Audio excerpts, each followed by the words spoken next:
Todos hemos leído por lo menos una vez este libro. Para muchos, sobrevalorado. Para muchos, hace sentir inteligente a gente que no es inteligente, o que se sienten superiores por haber leído un libro infantil. Pero el problema de la gente que le tira hate al Principito es porque no creen que sea un libro tan interesante o tan profundo, tachándolo de simplista y cursi. Y eso es porque cada uno de los lectores que llegan a tener este libro en sus manos llegan a captar todos los mensajes que este libro quiere dar, pero sienten que apela mucho al sentimentalismo. Incluso los que llegan a tomarlo como un mensaje filosófico, sienten que su filosofía es muy ligera y llega a rayar en la ambigüedad. Y unos, un poco más radicales, llegan a decir que es un libro muy tonto, porque ponen a un niño superior a la racionalidad adulta, dándoles a entender a ellos que la madurez y el crecimiento son simplistas y que no valen la pena. Y a ver, el hate hacia este libro puede ser un poco comprensible, pero hace poco también vi que le tiran hate porque es un libro famoso. Y sí, hay muchas personas que dicen que este libro, al momento del que lo tienes que leer, te tiene que gustar. Y si a mí me preguntan, es la forma más estúpida de decir que un libro es malo. ¿Se imaginan que hiciéramos eso con todos los libros o toda la saga de los libros famosos? Yo en lo personal soy fan de este libro. Siento yo que decir que un libro es malo solo por su fandom le quita el peso real al libro y haces ver como simplista a algo que realmente no es simplista, o que sí lo puede ser, como lo es El Principito, pero que su mensaje no lo es. Porque a ver, El Principito es un libro muy sencillo, mayoritariamente es un libro infantil, pero decir que es un libro malo solamente porque el fandom del Principito es pesado, estás juzgando entonces a su fandom, no al libro. Porque a ver, puedo estar de acuerdo con que no necesariamente te tiene que gustar el libro, es más, no necesariamente te tiene que gustar algo que es famoso en algún ámbito, pero quejarte de que el libro del Principito tiene una filosofía simplista, no estás entendiendo que el propio libro está haciendo burla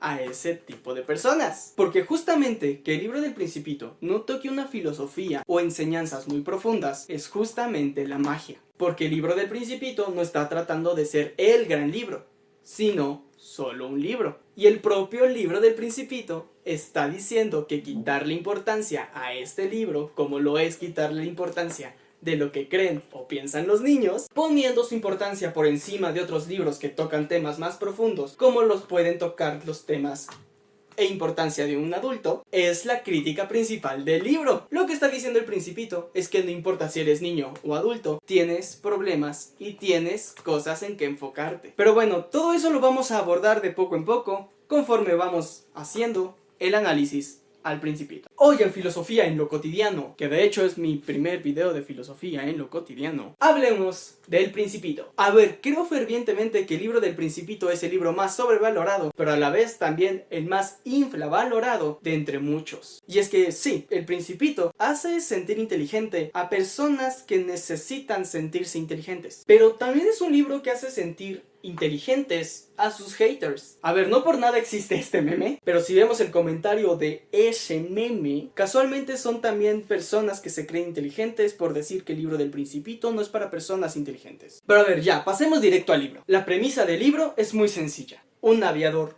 choca en el desierto y cuando se dispone a reparar su avión, se le aparece un niño y le pide que le dibuje un cordero. Esa es la premisa del Principito. El cómo comienza, por otro lado, al aviador le encantaba dibujar de pequeño y resulta que lo dejó porque los adultos le decían que lo que dibujaba no solamente no se entendía, sino que mejor se debería de enfocar en cosas que realmente son de provecho. Palabras más, palabras menos. Las personas mayores me aconsejaron que dejara a un lado los dibujos de serpientes boas abiertas o cerradas y que me interesara un poco más en la geografía, la historia, el cálculo y la gramática. Así fue como a la edad de 6 años abandoné la magnífica carrera de pintor. Seguido a esto, podemos ver algunos mundos que nos relata el Principito que están gobernados por adultos, hablando de política, dinero y que cuentan cosas que no tienen para después decir que las tienen. Y esta es la crítica central del Principito, la vida adulta. La crítica a la vida adulta del Principito, haciéndola ver como banal y simplona, está hecha porque la vida adulta sí es banal y simplona. El libro incluso lo plantea. No se necesita analizar línea por línea el Principito para saber que eso es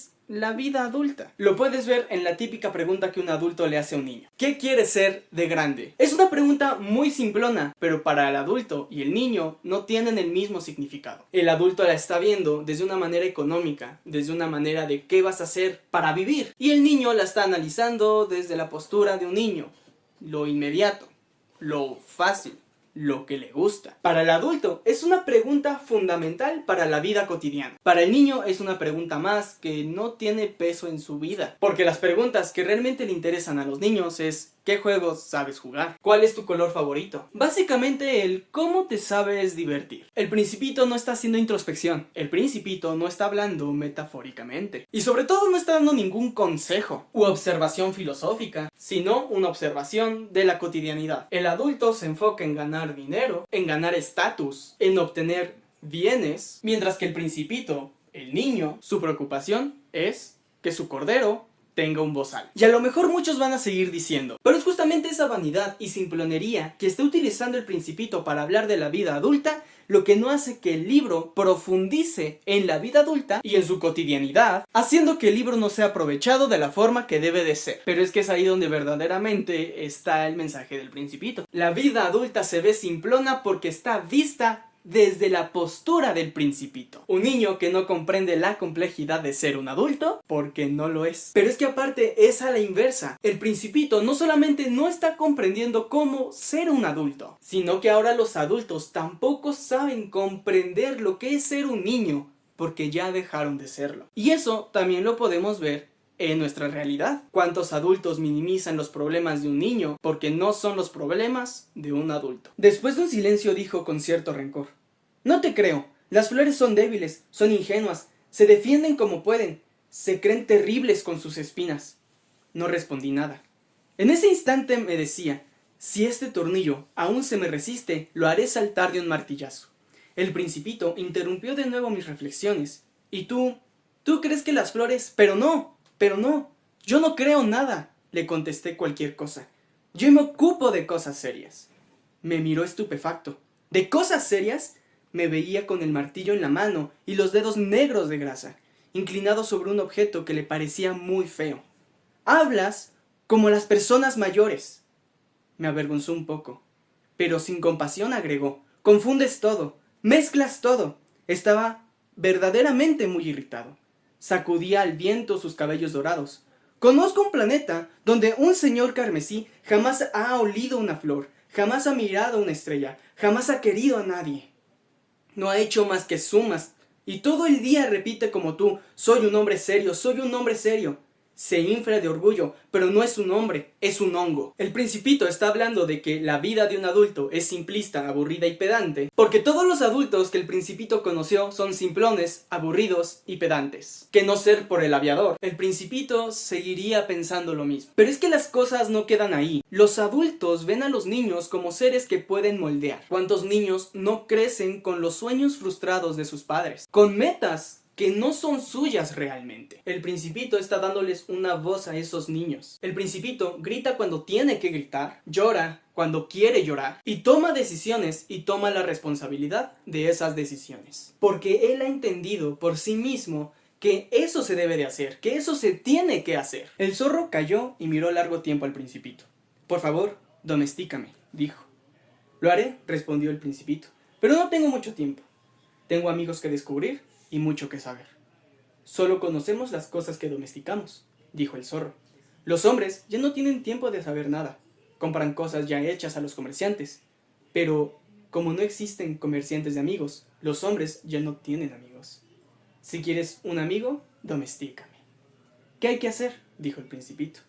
Hay que tener mucha paciencia, respondió el zorro. Primero, te sentarás un poco lejos de mí, así, sobre la hierba. Te miraré de reojo y no dirás nada.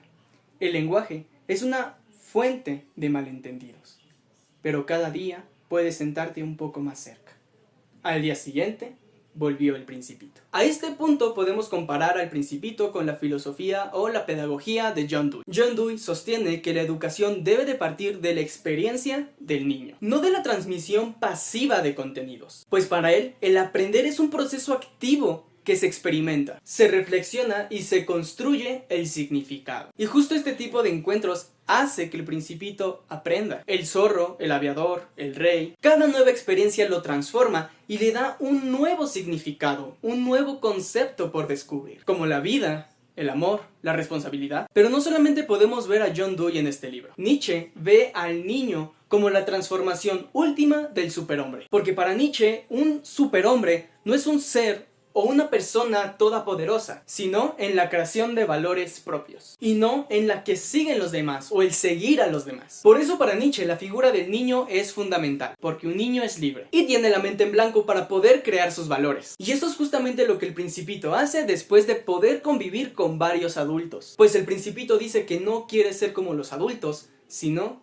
que él quiere seguir siendo él. Pues él no quiere dejar de lado lo que quiere dar a entender, lo que piensa, lo que le gusta solamente por darle la razón o gusto a alguien más. El Principito no está dando una mirada del todo simplona a la vida adulta, sino que los critica en decir que deben todos de ver la realidad de la misma manera en que ellos, y no dejan que los niños o que las demás personas estén experimentando la realidad, su realidad, de la forma en la que ellos pueden y deben percibirla. Les dicen que la experiencia del mundo es una, en vez de dejar que los demás experimenten el mundo, creando para ellos valores en vez de que ellos forjen sus valores. Y a ver, crítica es una palabra muy fuerte siempre y cuando se malentienda. Crítica no solamente es decir cosas buenas o malas sobre algo. Immanuel Kant utiliza la palabra crítica para decir que va a poner límites. Y estos límites los podemos ver cuando el Principito está diciendo que conoce a los adultos en planetas. Incluso el Principito tiene un planeta muy pequeño, pero dice que no necesita nada más. Estos planetas representan lo que un adulto conoce, lo que es importante para él y para lo que se encierra, sus ideales y sobre todo su carácter. Esta parte está mejor ilustrada cuando el aviador dice que el astrónomo turco descubrió el planeta del Principito, pero que nadie tomaba en serio por el cómo se vestía. Él hizo entonces una gran demostración de su descubrimiento en un congreso internacional de astronomía, pero nadie le creyó a causa de sus ropas. Las personas mayores son así. Felizmente para la reputación del asteroide B612, un dictador turco obligó a su pueblo, bajo pena de muerte, a vestirse a la europea. El astrónomo repitió la demostración en 1920 con un traje muy elegante, y esta vez todo el mundo celebró su descubrimiento. Y volvemos a la crítica de los adultos. Pues dime qué adulto te tomaría en serio si vienes vestido de una manera diferente, o si estás pensando de una manera diferente. Los adultos no toman en serio las cosas de los niños porque para ellos no solamente no son importantes, sino que no tienen importancia. Y lo podemos ver con la simple frase de mi hijo o mi hija están enojados, pero ya se les pasará. No entiendo por qué por lo que le dije se enojó. El Principito nos está diciendo que los adultos no ven más allá de sus propias necesidades. El planeta del Principito es algo importante para él, tan importante que lo limpia, lo cuida de cualquier amenaza, se preocupa por su mundo. Cuando uno termina de arreglarse en la mañana, debe seguir con la cuidadosa limpieza del planeta. Hay que dedicarse rigurosamente a arrancar los baobabs, en cuanto se distinguen de los rosales, a los que se parecen mucho cuando son muy jóvenes. Es un trabajo muy aburrido, pero muy fácil. El Principito lo cuida, ama su planeta. Pero ¿qué adulto en el libro dice que cuida su planeta? Todos los adultos en el libro del Principito están en una constante búsqueda de hacer o tener algo. Un rey por gobernar, un vanidoso porque alguien lo adule, un farolero que solamente prende y apaga un foco. Todos ellos están tan al pendiente de su trabajo o de que alguien haga algo para ellos, y el Principito está más preocupado de que su mundo, su planeta, no colapse por los baobabs. Y es que aquí una de las grandes lecciones que yo estoy viendo del Principito es que el Principito les está diciendo a los niños que no tienen el cuidado de sus padres. Es de que si no tienes a alguien que te cuide, cuídate tú mismo. Pues los baobabs son esas cosas o pensamientos intrusivos que te llegan a lastimar, y que si no les prestamos la debida atención en el momento, pueden crecer de tal manera que en el futuro pueden ser muy dañinas. Para este punto creo que es claro que cuando digo mundo, o cuando el libro del Principito nos está hablando de mundo,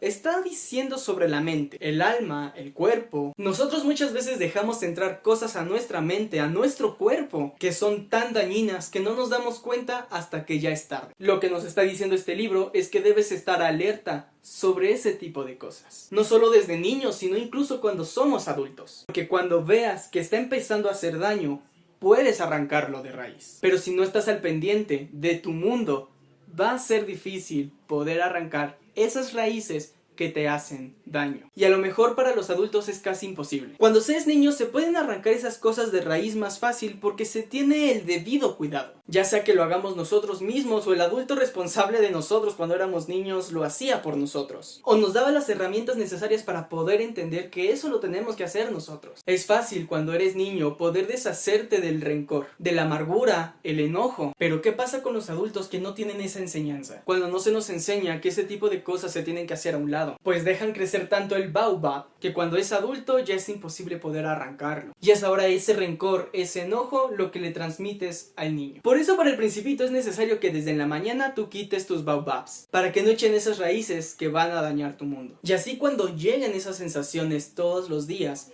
o en el momento menos esperado, les pongamos la debida atención, pero no para que crezcan, sino para sacarlas de nuestra vida. Sería una catástrofe.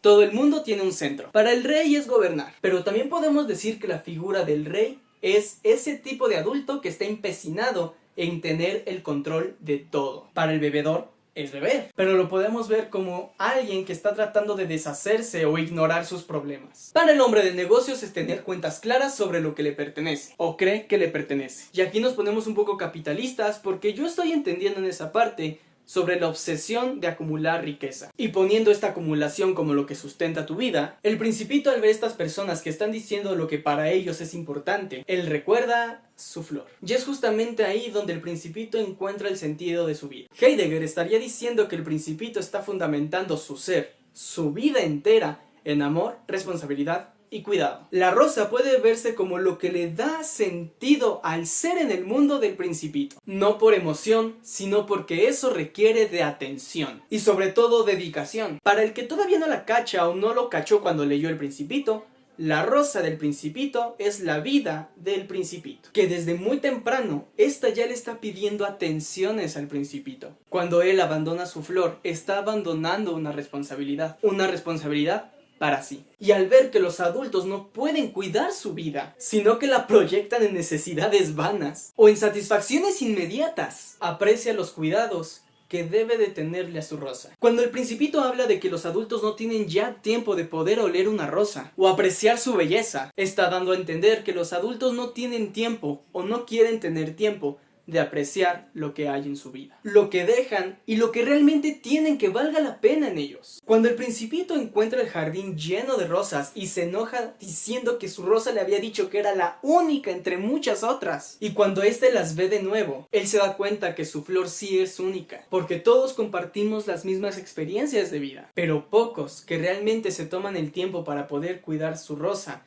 están entendiendo lo que es vivir de verdad. Y eso es lo que hace que tu rosa sea única. Cuando el Principito viaja para poder olvidar a su rosa, es porque está tratando de buscar cuidados de alguien más. Nosotros hacemos eso cuando estamos tratando de buscar amigos. Buscamos gente que comprenda lo que sentimos, lo que anhelamos, que nos dé amor. Y cuando va viajando entre mundos, entre planetas, y se da cuenta que los adultos no van a hacer exactamente eso, sigue viajando hasta encontrarse con el aviador. Aristóteles dice que nosotros somos animales racionales y que la amistad es fundamental en la vida del ser humano. Para Aristóteles, tener amigos es una necesidad. Sin amigos nadie quisiera vivir a pesar de tener todos los demás bienes. El Principito busca amigos porque se siente solo. Necesita la compañía del otro para poder entender en qué falló al momento de tratar de cuidar su flor. Al ver que los adultos no lo trataban como un igual, sino como alguien inferior, el Principito decide alejarse y verlos como personas que no saben o no quieren tener amigos. Pues la amistad nace de la igualdad y la clara necesidad de entenderse el uno al otro. No haces menos a tus amigos, los haces tus iguales. Comprendes sus necesidades y aun cuando sus necesidades te parezcan absurdas, estás ahí para ellos y sobre todo para escuchar y ayudar. El Principito, al no ver esto, ve a los adultos como personas egoístas, personas que solamente se preocupan por ellos mismos y que no aprecian la vida y las satisfacciones de esta misma, sino que estos ven la vida como una herramienta para poder cumplir o conseguir cosas materiales y que no se preocupan por los demás, sino que ven la vida como una herramienta para conseguir cosas materiales. Por eso no es casualidad que con el primer ser que el Principito forma un lazo sea con el zorro. Este le enseña lo que es el tiempo, esperar por lo deseado, por lo anhelado, que no todo es a prisas, que es el tiempo lo que hace que una amistad se forje, la relación entre los otros y que una amistad viene con responsabilidad. Y son estas mismas las que hacen que el tiempo compartido con una persona, esa relación, ese amor dado, valga la pena. Porque ¿de qué servirían esas relaciones sociales si no hay responsabilidad de mantenerlas? Y cuando ésta se va, es el tiempo el que nos ha dicho que todo lo que hicimos valió la pena. Cuando alguien se va, no se le deja de amar, solo cambia la forma en la que amas al otro. Para mí, No eres más que un muchachito parecido a otros 100.000 muchachitos. No te necesito. Y tú a mí tampoco. Para ti, yo no soy más que un zorro parecido a otros 100.000 zorros. Pero si me domesticas, nos necesitaremos el uno al otro.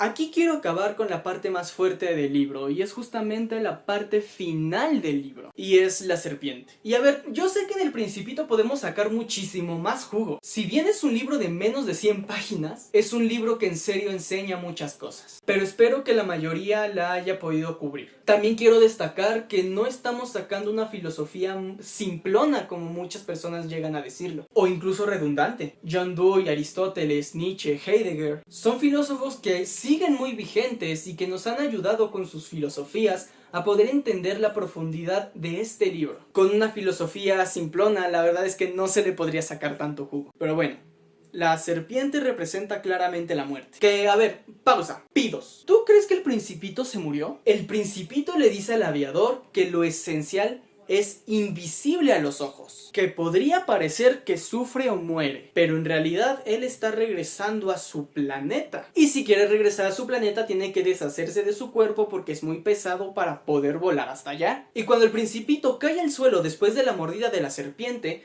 dice el aviador que al día siguiente su cuerpo ya no estaba. Por eso la pregunta, ¿tú crees que el Principito sí se murió? Recordemos que el Principito no es de este mundo, él viene de otro lugar. Lo esencial es invisible a los ojos. Nosotros vemos una serpiente y vemos peligro, y por eso la respuesta más sencilla es decir que pues sí, el Principito se murió. Pero si en realidad esa mordida sí era necesaria para que el Principito regresara a su planeta, el libro te está tratando de decir que siempre veas más allá de lo obvio, porque las únicas personas que ven de esa manera, de manera obvia, son los adultos. Regresando a Heidegger, Heidegger dice que el ser es un ser para la muerte, pues la muerte imposibilita al ser. El ser es un ser en potencia y cuando muere, pues deja de ser. Pero el Principito le dice al aviador que en cada estrella en el cielo, él escuchará su risa. Una interpretación que se le puede dar es que el Principito le está diciendo al aviador que con esa mordedura de serpiente, la muerte no es el final, sino que es un umbral hacia lo invisible. Que ser, aunque deja de ser aquí, sigue resonando en lo que amamos, en lo que cuidamos, en lo que recordamos. El Principito se deshace de su cuerpo no como el que se deshace de sí, sino como el que regresa a su origen,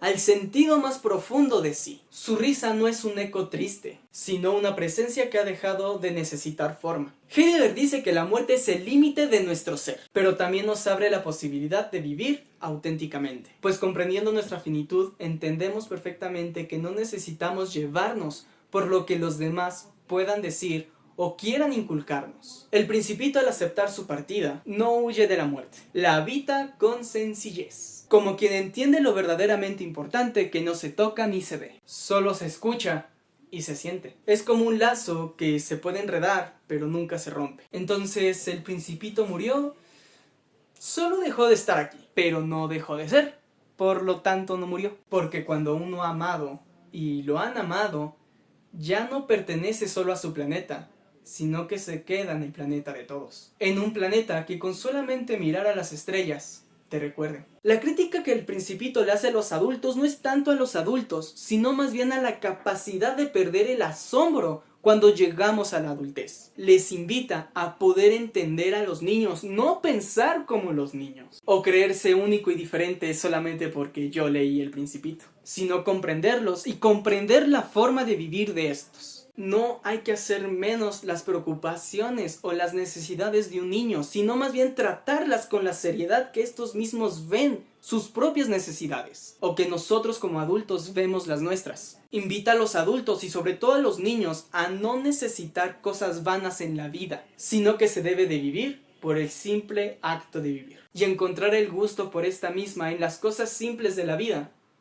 como lo puede ser oler una rosa. Por favor, dibújame un cordero.